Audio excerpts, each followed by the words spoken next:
5G promises a host of lightning-speed Internet of Things, but a leading physician says 5G technology must be used safely if it is to be used at all.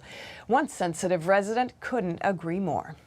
When they were doing the 4G rollout, they're putting up a lot more cell towers back then, and they built a couple of them behind our apartment.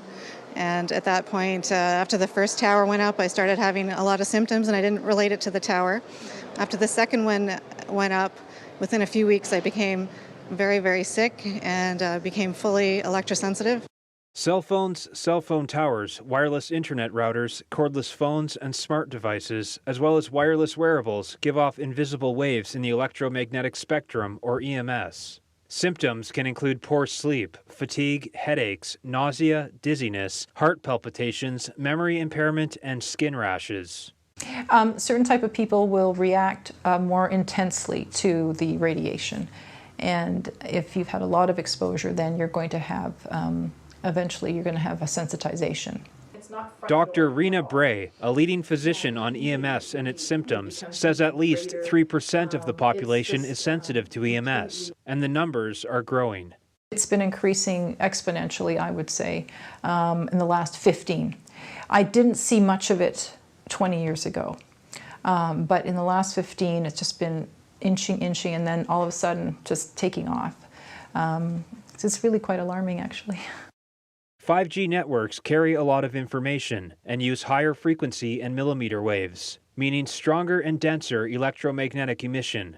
I think that the symptoms that I just mentioned will be more severe, to the point where more people will become disabled and not able to work or able to do their schooling properly or even live in their homes safely.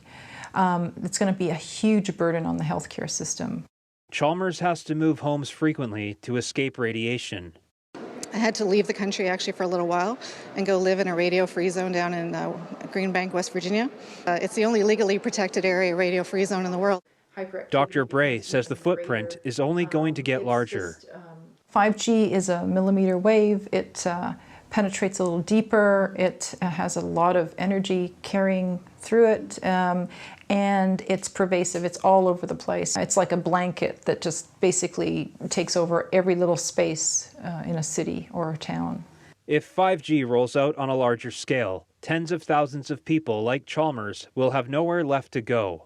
I think it's very unethical and unjust that this is just being rolled out without any thought, really, about the impact to health. And technology has to be pushed away, pushed back to a level where it's safely used.